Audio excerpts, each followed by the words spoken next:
Hi, welcome to GWEN Talks. We are starting a brand new series where there are shorter segments, not a full episode, but diving deep and speaking to special people. Today I have Verdine White. I'm so excited. He's obviously, as we all know, the famous bass player from Earth, Wind & Fire, which is one of my favorite bands of all time. So I grew up with that music. I've danced, I've cried, I've celebrated with the music just like the rest of the world. So Earth, Wind & Fire is known for many genres of music. There's R&B, soul, funk, jazz, disco, pop, rock, dance, Latin, and Afro-pop. So how many genres can one band take? They can, because they're amazing. Earth, Wind & Fire was described as one of the most innovative and commercially successful acts of all time. They've won 6 Grammys, inducted into the Hall of Fame, and have won numerous awards. I'm so excited to have Verdine White here with me today. We actually met 2006 with Freddie Ravel, our dear mutual friend. Right, with Freddie, right. Absolutely. Yes, and you helped us with the program for Feed 33 when we were feeding children and families during the holidays. So it's so good to see you after all these years. And I'm just really honored to be here. And I do have to do a little special shout out to Eddie Minenfeld, our other mutual friend, which we will talk about your new project a little bit later.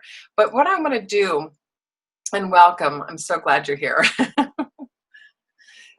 Thank you. So what I want to do is talk about, you and I talked the other day about coming from the Midwest, having those Midwest values. And I grew up in Des Moines, you grew up in Chicago.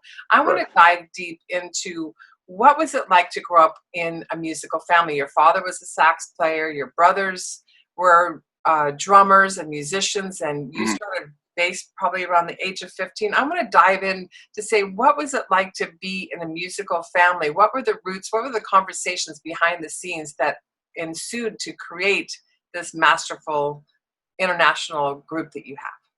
Well, first of all, my dad was a doctor who also played saxophone. He was a doctor, and our mother was a school teacher, teacher's aide, and we had a lot of music around the house. And Chicago being the city that it is and was at the time, those genres you spoke about earlier really came from Chicago, and R&B, jazz, and pop music, and the blues and things like that. So it was a rich cultural background.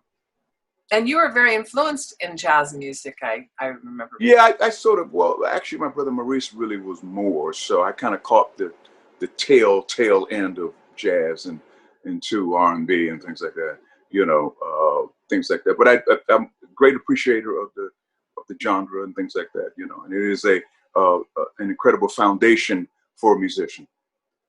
And when you were studying as a young man, you were 15 when you started the bass, I believe.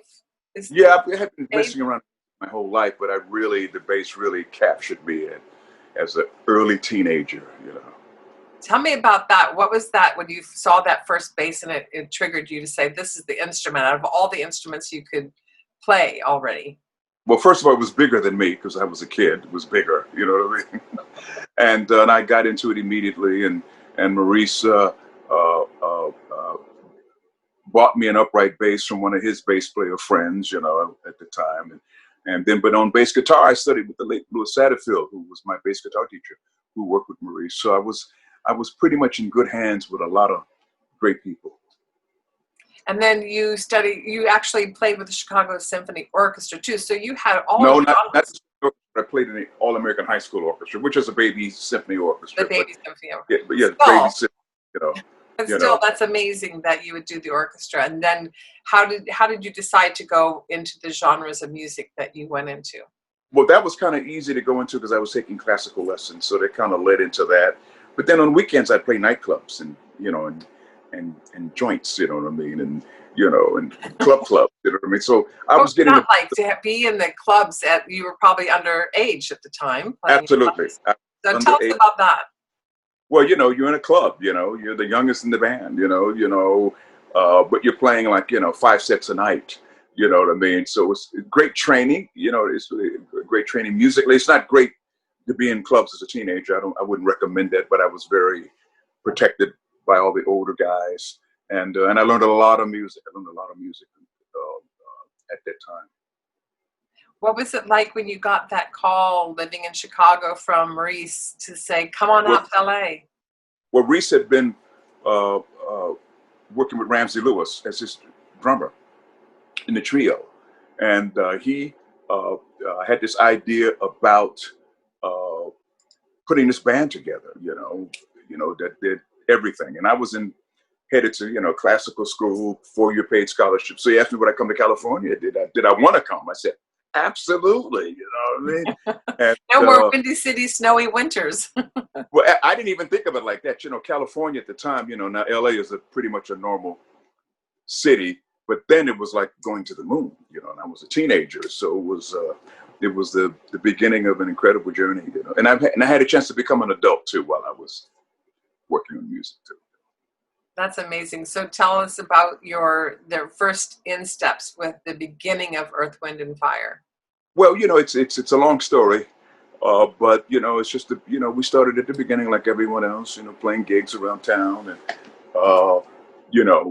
hoping people would see us. But the great thing about it was that we were creative. That's the one thing about it. We were creating our own sound, So that was, I think, the most significant thing that we ended up doing in the process, because there had never been. Now, of course, we talk about Earth, Wind, and Fire now. Now it's part of people's lives and the landscape and the soundtrack. But at the time, it wasn't that. So we were creating it, and establishing a new sound. It definitely was a new sound and groundbreaking and innovative. And so I would be curious to hear the millions and millions of musicians and bands that would, when asked the same question, who influenced you, they would say Earth, Wind, and Fire. I mean, you're like the soundtrack of all of our lives. The celebrations and your music is amazing.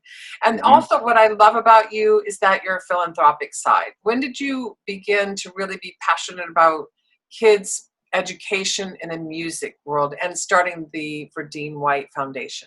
Well, that was actually the brainchild of my wife, Shelley, and she's one of the original Honeycomb.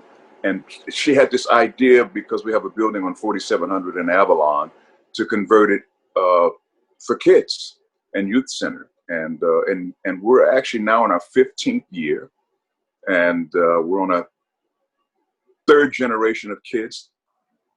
Wow. And we're doing really good with it. And when we first started, there were 2 kids who were twins in the front. They were like 5 years old. Now they are, in college, and it's great to see. And what we did right before the virus, we were giving free breakfast every Wednesday morning, to the kids, and we would get 100 kids a week, So now what we're doing drive-bys, you come pick it up, and curbside. So we're feeding children too as well. I love that, because one of the programs that we have with Chefs for Humanity and the outsourcing of the profits of this award ceremony and fundraiser we're doing is really about dealing with the families that are affected by COVID and the children that aren't getting those lunch programs and those breakfast programs. So Right. I'd love to continue that conversation and be able to see how we can support that, because that's really amazing. Well, yeah, and as I tell everybody, you can't do everything, but do what you can do. Do what you can do. We know about your childhood. We can look anywhere in the world and see and hear your industrious career. What would you like to be doing in the next stages of your life? I don't think like that too much. I don't think like that. But the one thing I think in these days and times, with what's going on, I think we all have to be diligent in what we're doing. The whole world is watching. You know what I mean? And I think it's up for us to try to make this, a better world. I think that's the thing. It's not about me. It's about what we're all doing collectively. I love that, Verdine, because it speaks about your heart and soul, and it's a very important crossroads in our life right now, and I'm so happy that you're safe and healthy in your family, and please give my love to Shelley and your family, and I'm so grateful that you came on the show today, and we're also going to be honoring you with the award on October 31st, so we'll see you very soon for the award show as well.